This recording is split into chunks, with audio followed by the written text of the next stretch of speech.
So we're going to dive in edge security into the cloud. And I've subtitled this Turning Bad Actors into Mad Actors. I'm going to start with a question here. How do you know someone is a Peloton member? I guess the joke would be, how do you tell somebody is a Peloton member or a pilot or a CrossFit person? Well, the answer today is not the normal answer. The answer today is you hit their API and ask. We recently had a vulnerability announced, and this was a vulnerability against not we, but we as the world, had a vulnerability against the Peloton API. And it's not just the first API that we've seen that's been announced as vulnerable this year. There's been several, and there's been several over the last few years. But this one's timely, and I thought a good conversation piece, and also in some of the technologies that were used here as well are relevant, because it's relevant to digital transformation and moving at the speed of your customers. And so we're gonna just sort of go over a little bit some of the technology that were used here, and we're gonna see why this is all relevant. The Peloton API, there were several vulnerabilities that were announced. I do want to say that the vulnerability was found and properly disclosed. Peloton did a very good job at reacting to it, but it speaks to the challenges that we have with our applications today. Earlier, we were talking about NGINX and how NGINX responds to vulnerabilities in the core application itself. And NGINX and F5 are very well versed at managing core level components and dealing with vulnerabilities that might be found in our application stack. But what it becomes a deployment, it's part of a system, and that system as a whole needs to be validated as well. And so what we see here is a case where the implementation itself had some challenges. And let's lay some groundwork. If we look at how data is transferred in an API, we can use REST data access. And so that would be a REST call. I might use an HTTP GET or an HTTP POST to retrieve information. I might identify a component I want. Maybe it's a user, or maybe it's a class that I want to retrieve. All this information would be identified by an endpoint. And then I can pull that information. And then maybe I say, okay, I want a user. Then I want to find out what classes they were in. So then I would find the user. I would get a list of classes, and I would say, okay, now I want to find information about this class. When was this class taken? Maybe how did that user perform in that? Maybe what are the other people that were on that class? So those are a series of calls that would be required for me to do that. That worked very well and does continue to work very well. But one of the challenges we have with this is how that scales in the world, and how that scales with mobile applications, and how that scales with data transfer and maybe high latency applications and data transfer and those components. So what we've done is we've addressed this, and again, this is the whole moving at the speed of the customer. We've now come up with something called GraphQL. Maybe not just come up with. It's been almost a decade it's been around, but it's really becoming a new form for data transfer. And with GraphQL, you define a series of models of how you want the data to look. You have some endpoints where you can hit and query and possibly mutate the data, push the data back, and update the information. So these are all things that are available to a developer. And what we see in the case of these new technologies is there's new vulnerabilities that appear, and so the developers have to constantly adapt and change and understand what those vulnerabilities are. And sometimes those vulnerabilities may not be even uncovered for a year or more, or a decade, who knows how long. So we need to make sure that we can protect those. And really, we need to make sure that we're again working with our, improving our customer experience. All Peloton wanted to do in this case was provide a means to search people. So me as a Peloton member, there you go. I told you I'm a Peloton member. I can go and find other Peloton members and follow them, or find out what their class schedule is like, or what classes they've taken. And with the case of a company like Peloton that grew significantly over the last year, roughly doubling their user base, they wanted to increase their ROI and maintain that agility. And our customers really are telling us these are the things that are driving their challenges, and they need to be able to do this across platforms. So we've had some questions this morning about multi-tenancy and across cross-platform. Those are all relevant things, and customers don't want to get locked into one technology. They want to be able to use this across the board. They want to be able to adjust those security requirements and compliance requirements as new requirements are uncovered, as well as new governance is imposed. And we also want to do this without having to maintain multiple application stacks, without having to maintain different components in different environments. So you want to be able to have one service, one cloud, and this is all around being able to see this in one location and be able to see this in real time. And so what F5 sees this as is an entire data path. So the application stack is built of many different services, and those services have various security requirements. So we need to, as we push these things out, as we push more microservices out, as we develop more components, and as we iterate those on a very high cadence, we need to make sure that we're addressing each one of these components. And so things like application attacks. So we traditionally looked at an attack against our applications as probably a denial of service attack. But now, as we expose APIs, whether we're using GraphQL or we're using REST or we're using some other technology, we could still be using SOAP and XML. We want to make sure that the tools are there, that the application developers can consume them.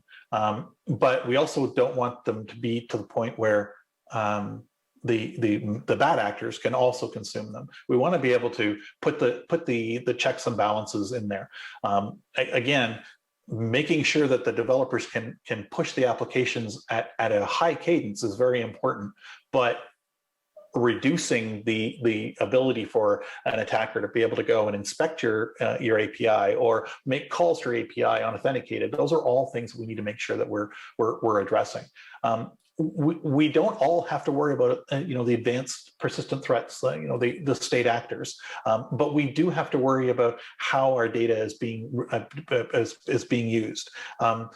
When we think that we don't have a state actor coming in and knocking on our front door, it's possible that we have data about a very important people. Again, going back to the Peloton case, there's information about the President of the United States in this data set.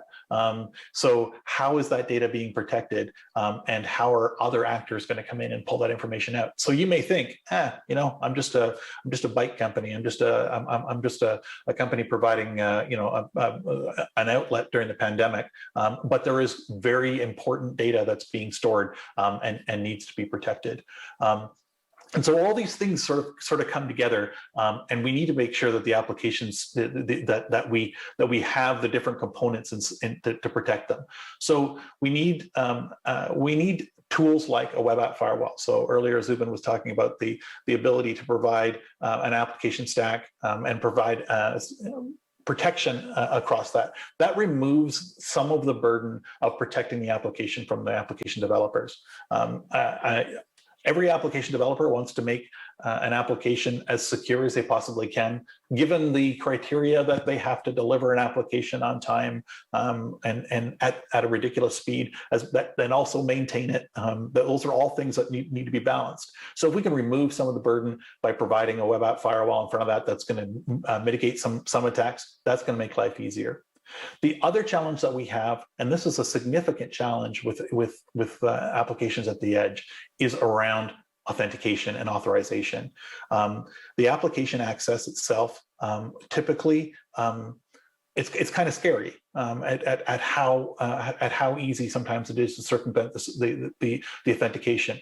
Again, the application developers have designed the application such that people can take advantage of the data with good intent in mind.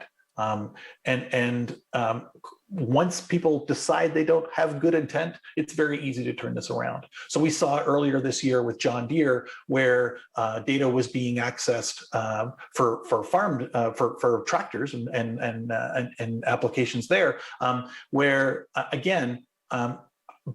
Good intent was thought, right? They're going to make this information available. It's going to provide the data that people need to be able to manage their farm equipment or whatever heavy equipment that they might have. But by turning this around, it's quite easy to be able to pull up GPS coordinates of a device, find out what the purchase history of a device is. All that information was available, and those are things that again, the developers provided with good intent. So we want to make sure that when we're providing this, that we're providing the right authorization and authentication. So we want to authenticate people coming in, and then we want to authorize them to be able to see the different data components. So all those things need to be thought through. Yes, you got a question? I have a question about in the previous slides that we saw in the previous segment. Okay, there was this enterprise architecture, so complex with NGINX deployed. Practically in several parts of the infrastructure, and I had this idea that NGINX is a single product with a lot of features on top of it, so it's a complex product, it's a big one. While when we talk about the edge, usually we talk about very small infrastructure deployed in the middle of nowhere with pure connections and everything. So how do you is this a different product? Is this a different, set of modules or whatever? Because I totally agree with the potential of having such an approach. But actually, at the other hand, how complex and how from the resource consumption point of view, can you do all of this? Perfect. That's a fantastic point of view. We do need to balance protection with operations, and so what we offer in our stack is really these kind of components where you can choose how you deploy them. They are complementary, so you can have. As we mentioned, the NGINX and our NGINX App Protect. So that is a web app firewall that plugs into NGINX. So it is a complementary product. It's not the core component of NGINX. And so we can offer these services on top of that. So we can offer web app firewalling as a service. We can offer layer 7 DDoS. Which is typically a large scale attack against a particular API or URL, and provide those mitigations. And so we can do this in such a way that it's needed, where it's needed, we can deploy it. Where it's not needed, we don't need to manage it. So we can reduce our operational overhead that way. The other way we can do this is through management tools. So going back to tool sprawl, we want to remove the level of complexity to maintain these. So being able to provide a varying level of security posture, and that meets the data classification of the information that's there. So if we say that we have an API that provides a list of the farm implements that a company is going to offer, maybe we can provide that with no overhead, and we can do that without having to worry about authentication and authorization, because that's publicly available information and we probably want to market that anyway. So we can make those things available.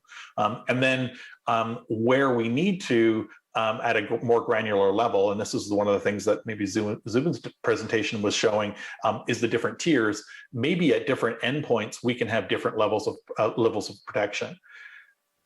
The level of protection also itself needs to be managed and maintained at scale, and at the speed of your system too. So by shifting the effort left, is what the terms are these days, right? So we want to get our developers involved in making security decisions, or implementing security constraints earlier. That allows us to have a greater effect on the application. It's less operational overhead because we're not bolting it at the end. We're not retrofitting things, which is time consuming in of itself. But we're also increasing the scale of the team, so we can increase our reach by involving the developers in the process. So to your question, these are different products. They can be complementary, and we want to make sure that when we do this in such a way that it's scalable. And so what we've done is, in our application security platforms, in our threat services, in our managed services as well, we've been able to bring those things and make them common. So if you have a security control that you need to deploy, you can deploy that on NGINX. You can deploy that on our Volterra stack. You can deploy that on Big IP. All those different components are going to be available, and with the that bag of controls that you define, or that your security team defines, can be pushed out to any one of those platforms, any one of those insertion points or proxy points, if you want to refer to them as that way. Does that help frame the answer better for you? Yep. Thank you. Perfect. Awesome. I do want to spend a couple minutes just on walking you through sort of how this would work. And so what I actually have here is an example of how we can protect this. So one of the challenges that developers have is, how do I protect my application? How do I make it available to people? And how do I do this at scale? And so what we can do is, with GraphQL, I can actually make a request to GraphQL to find out information about the schema. So I can go make a request. It's going to go and tell me, what queries are there, what data types are available, and here I can get a quick response, and I can do what's called introspection and find out information about the data source. That's really good if I'm a developer, and I should have access to this. But there's no need for me to necessarily authenticate to the back end.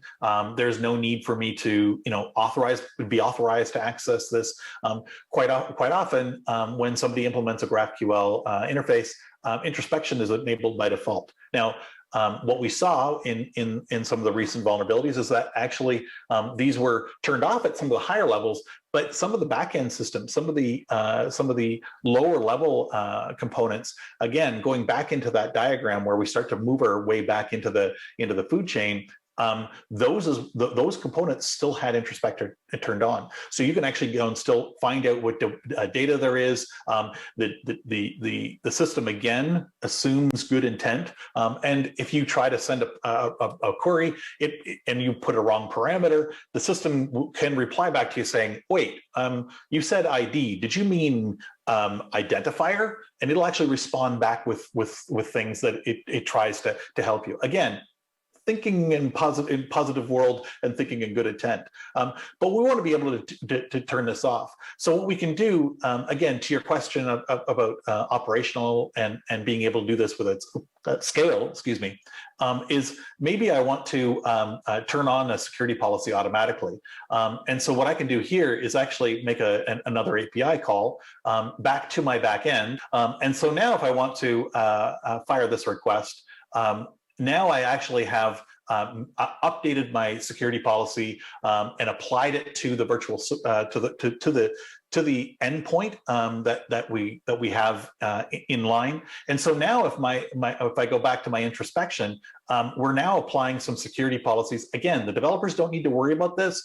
We could do this at any level inside of our operational pipeline. And now if I send an introspection request, it actually gets bumped back and it says your request was rejected.